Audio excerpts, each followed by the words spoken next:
Hi everyone and welcome back.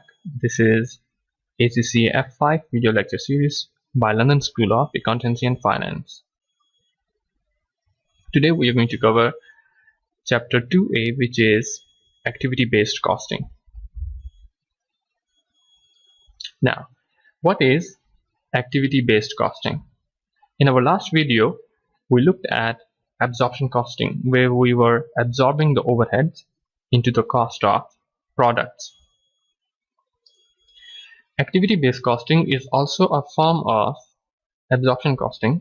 However, it absorbs the overhead into the cost of products more accurately than traditional absorption costing.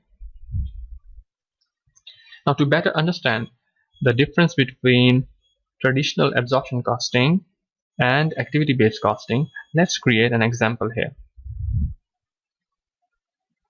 Let's say we have a company that is producing two products, product A and product B. Let's say we are given the budgeted number of units for both products. So the number of units for product A are 100 and number of units for product B are also 100 units. Let's say we are also given that labor hours worked for product A are 100 hours and labor hours worked for product B are also 100 hours. So the total number of hours worked are 200 hours. Let's say we are given two overheads, delivery cost, which is $2,000 in total, and inspection cost, which is $1,600 in total. We are further given that there are 20 deliveries done for product A and 80 deliveries done for product B. Similarly, regarding inspection cost, we are given further information that there were 30 times inspection done of product A and inspection done for product B was 50 times. Similarly, here we can calculate the total overhead. Total overhead is going to be $2,000 of delivery cost plus $1,600 of inspection cost. That gives us $3,600 of total overhead. Now, what will be the total cost of both products under traditional absorption costing? So let's calculate the total cost of both products under traditional absorption costing. So first of all, we will have to calculate the absorption rate. In our last video, we did go through the formula of absorption rate. Absorption rate is equal to budgeted fixed overheads over budgeted activity level. Now we already know the total overheads are $3,600 here. Now let's assume in this case that the company is absorbing the overhead based on labor hours. So the total hours we already know, which is 200 hours. So absorption rate will be equal to $3,600 over 200 hours, and that gives us 18 per hour absorption rate. Now we have to absorb the total overhead based on $18 per hour absorption rate to both products, product A and product B. Because we are given labor hours for both products, 100 hours for product A and 100 hours for product B, so there is no difference in labor hours worked for both products, so we can expect that the total overhead given to both products will also be same. So the overhead absorbed into product A is going to be 100 hours times $18 per hour absorption rate, and that gives us $1,800 of total overhead absorbed into product A.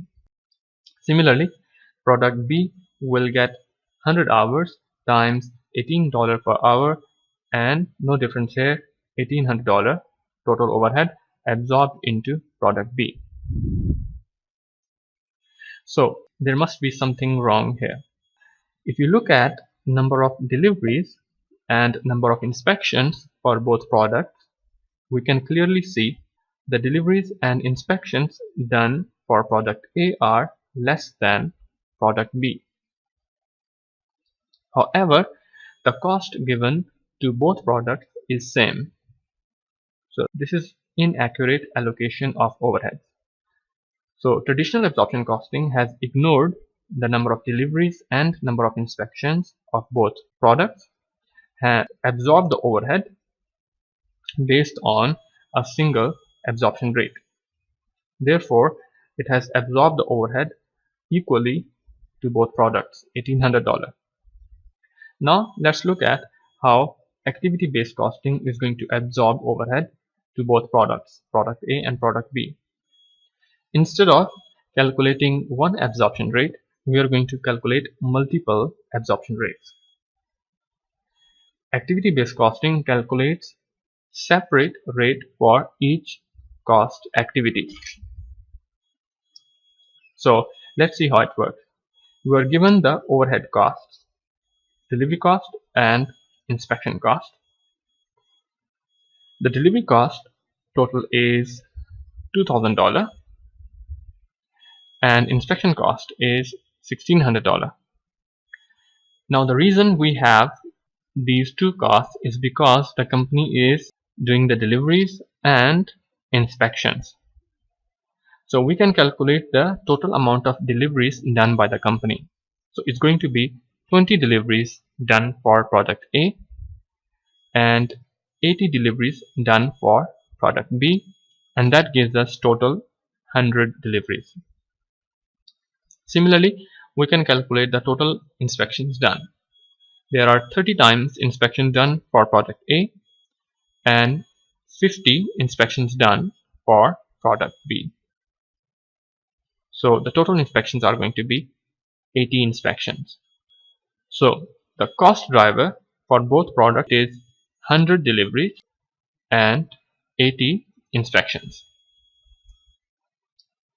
Now we calculate the separate rate for both products and we call it cost driver rate. So the cost driver rate for delivery cost is going to be $2,000 cost over 100 deliveries, that gives us $20 per delivery. Similarly, the cost driver rate for inspection is going to be $1,600 over 80 inspections, that gives us $20 per inspection. Now let's see how much total cost will be given to both products using activity-based costing based on these cost driver rates that we have calculated. So again, we have two products, product A and product B, and we have two overheads, delivery cost and inspection cost. Now how much delivery cost will be given to product A? Because product A has 20 deliveries and the rate is also $20 per delivery, so we can say that delivery cost given to product A is $20 per delivery times 20 deliveries, and that gives us $400 cost.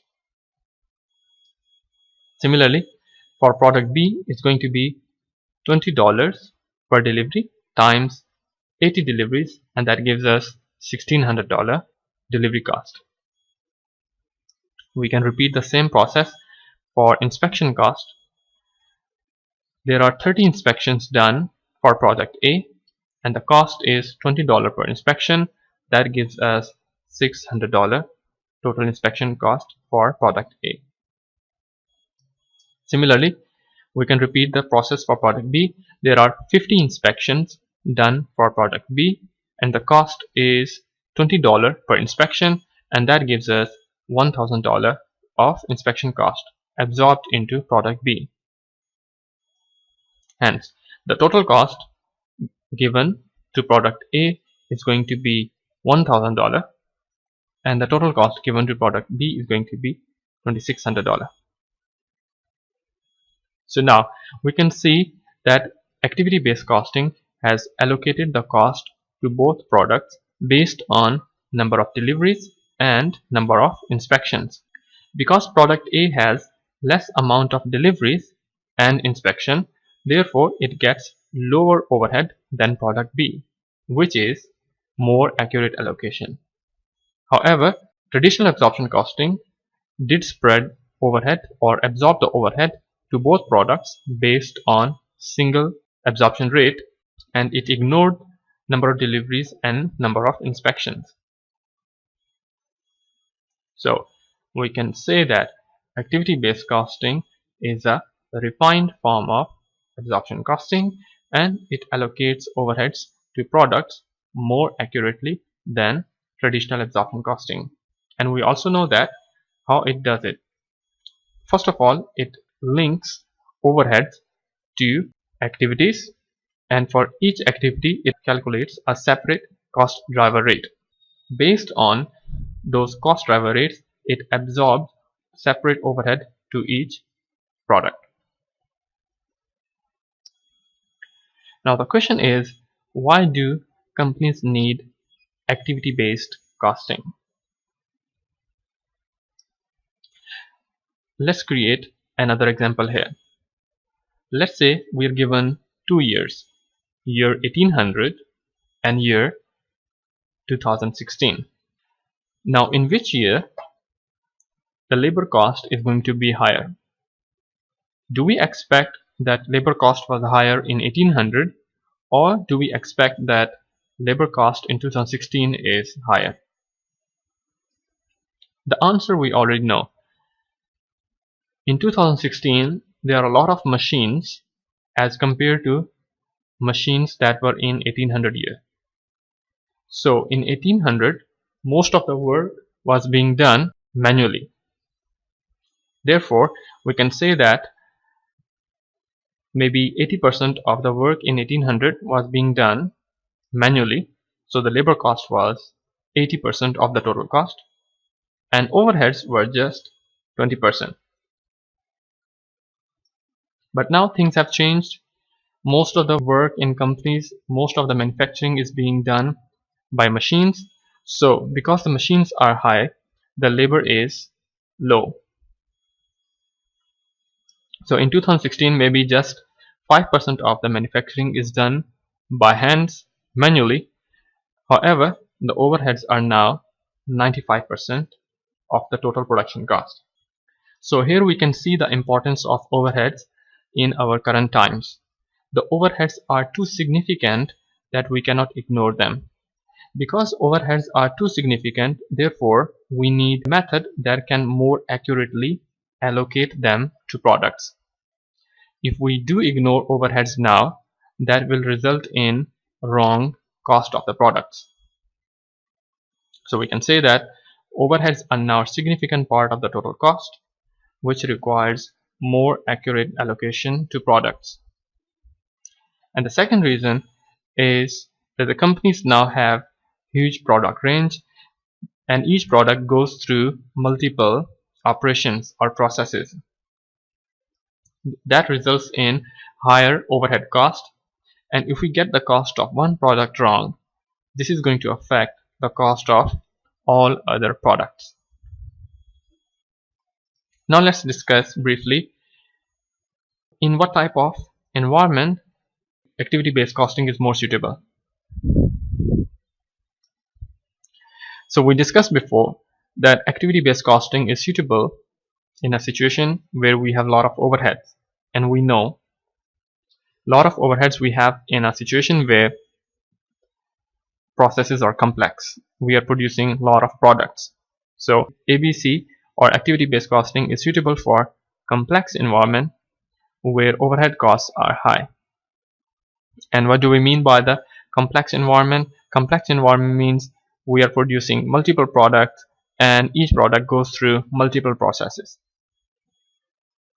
Finally, activity-based costing is suitable for production environment where tasks are repetitive rather than service environment. However, there are some problems with activity-based costing. The problem with activity-based costing is that it does not result in cost reduction. We can allocate overheads to different products more accurately, but does it increase our profit? The answer is no. Activity-based costing focuses on more accurate overhead allocation rather than overhead reduction. Therefore, drawback of activity-based costing.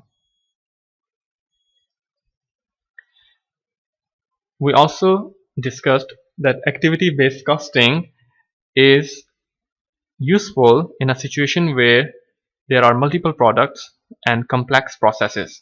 But the point is, that's where activity-based costing is going to be very difficult to apply, because it will require a lot of investigation of the activities, it will require a lot of investigation of the overheads. That's going to take a lot of time and a lot of money. So activity-based costing is useful in a situation where it is most difficult to apply. So we can summarize that problems with activity-based costing. First of all, it focuses on cost allocation rather than cost reduction. Similarly, sometimes cost of implementing activity-based costing can be higher than the benefits that we can achieve from activity-based costing. Lastly, activity-based costing is useful in a situation where it is most difficult to apply. That's all for now. I will see you next time.